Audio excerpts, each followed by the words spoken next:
नमस्कार, द देसी अड्डा पर आपका स्वागत है। मैं हूं राकेश तिवारी। देखिए, सारण जिले में चुनावी मुकाबले के किस्से भी बड़े दिलचस्प होते हैं। सारण की दो दबंग जातियां राजपूत और यादव जब मुकाबले में आमने सामने होते हैं तो हर बार कौन जीत जाता है और कौन हार जाता है और उसके पीछे की क्या कहानी है, आज इसी पर चर्चा करेंगे। देखिए, सारण जिले की राजनीति में भी गजब विडंबना है। जब सारण जिले में लोकसभा का चुनाव होता है तब भी मुकाबले में सामने यादव और राजपूत ही होते हैं, और जब विधानसभा का चुनाव होता है तब भी अधिकांश सीटों पर मुकाबला राजपूत और यादवों के बीच ही होता है। तो आज जो केमिस्ट्री है इन दोनों जातियों के बीच, उस पर चर्चा करेंगे।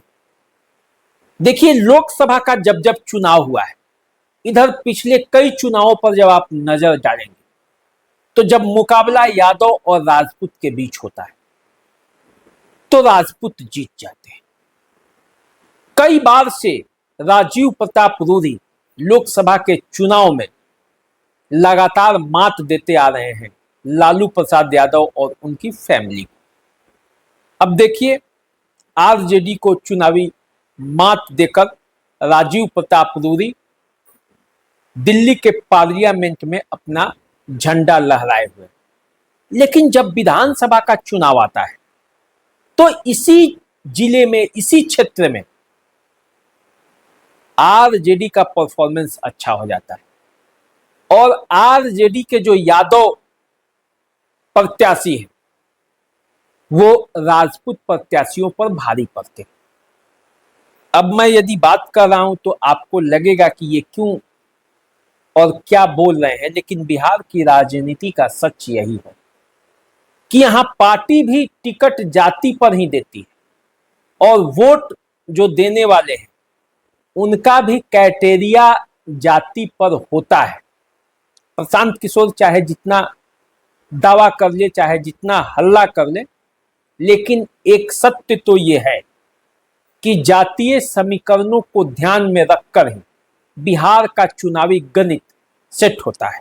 और इसीलिए आज हम चर्चा करने वाले हैं कि यदि सारण जिले में राजपूत और यादव के बीच मुकाबला होता है तो कौन जीतता है।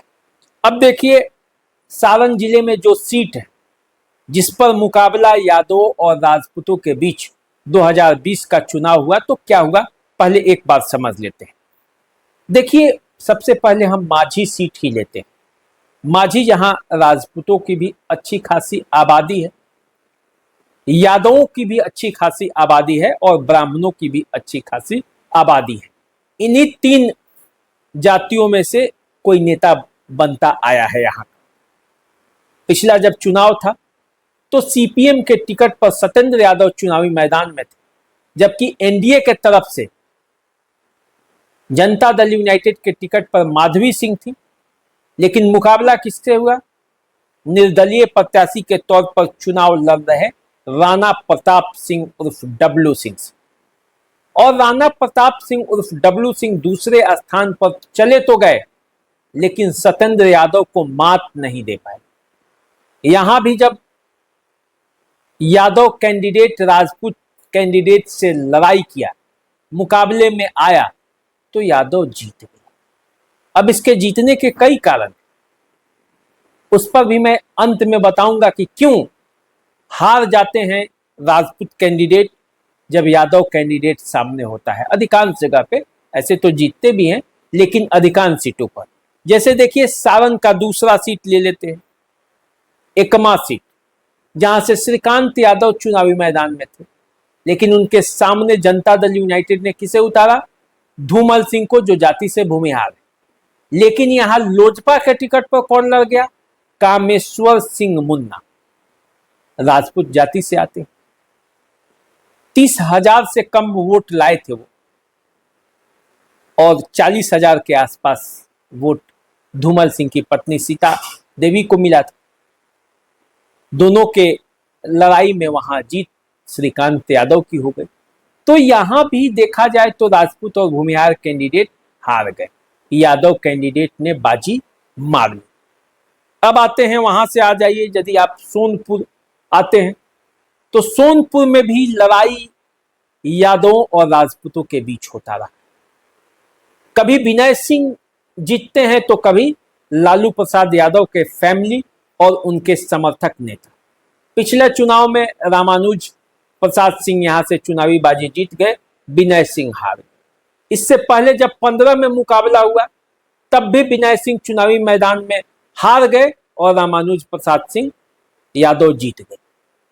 तो कुल मिलाकर देखा जाए तो सोनपुर में भी जब यादव और राजपूतों के बीच मुकाबला हुआ तो यादव कैंडिडेट यहां से बाजी मार ले गया। अब आइए यदि तरैया की बात करते हैं, तरैया भी एक ऐसा सीट है जहां यादव और राजपूतों के बीच मुकाबला होते रहा है। अधिकांश मौकों पर यादव ने बाजी मारी है और कई मौकों पर राजपूतों ने भी इस सीट से अपना जीत हासिल किया है। पिछले चुनाव में जनक सिंह यहां से चुनाव जीत गए क्योंकि यादव मतों का बंटवारा होगा और यादव कोई कैंडिडेट सामने खड़ा नहीं था। अब आइए यदि बनियापुर की बात करते हैं तो बनियापुर भी एक सीट ऐसा है जहां से राजपूत कैंडिडेट जीते हैं। प्रभुनाथ सिंह के भाई केदारनाथ सिंह आरजेडी के टिकट पर चुनावी बाजी जीत लिए, लेकिन वहां कॉम्बिनेशन क्या बना, राजपूत के साथ यादव का वोट एक मुश्त केदारनाथ सिंह को मिला और इसलिए जिले में सबसे ज्यादा वोट से वो चुनाव जीते। मुकाबला यादव से नहीं था, उनका मुकाबला तो भूमिहार और राजपूतों से ही था। तो कुल मिलाकर देखा जाए तो सारण के सियासी मंच पर जब यादव और राजपूत एक दूसरे के आमने सामने होते तो अधिकांश मौकों पर यादव बाजी मार ले जाते। और इसका एक प्रमुख कारण यह है कि राजपूत बहुल इलाकों में राजपूत के कई कैंडिडेट चुनावी मैदान में उतर जाते हैं और वोटों का बंटवारा हो जाता है। अब माझी क्षेत्र ले लीजिए, माझी हर बार यही इतिहास दोहराता है कि वहां कई राजपूत चुनावी मैदान में उतर जाते हैं और तब यादव बाजी मार लेता है। जब जब नहीं उतरा है राजपूत, एक मुश्त होकर वोट किया है तो माझी का सीट उसे गया है, माझी का सीट ब्राह्मण जीता है। तो ये समीकरण माझी में काम करता है। उसी तरह आप सोनपुर का भी बात लेंगे तो सोनपुर में भी यही स्थिति लगभग दिखती है। तरैया में भी यही स्थिति है, कई राजपूत कैंडिडेट होते हैं, जनक सिंह, युवराज सुधीर सिंह, शैलेंद्र प्रताप, इसके अलावे भी कई कैंडिडेट और आपसी खींचतान ऐसी कि उन्हें हार कर घर बैठ जाना पड़ता है। तो इस बार 2025 का चुनावी मुकाबला है और कई सीट फिर से ऐसे होंगे जहां यादव और राजपूत आमने सामने होंगे। भले ये किसी दूसरे दल के टिकट पर लड़ रहे होंगे, दल के प्रत्याशी होंगे, लेकिन जब इनकी जाति देखेंगे तो ये जातिगत स्तर पर यादव और राजपूत आपस में कई सीटों पर इस बार भी चुनावी मैदान में उतरते हुए दिखेंगे। तो देखना यह है कि 2025 का जब मुकाबला होता है तो जो परंपरागत मुकाबले वाले सीट है उन पर फिर नया समीकरण क्या बनता है और चुनावी मुकाबला की जो कहानी है सावन की वो कितना दिलचस्प मोड़ लेती है। तो चलिए आप हमारे साथ बने रहिए, देखते रहिए द देसी अड्डा। चैनल को सब्सक्राइब कर लीजिए, फेसबुक इंस्टाग्राम पे हमें फॉलो कीजिए। अभी दीजिए इजाजत, नमस्कार।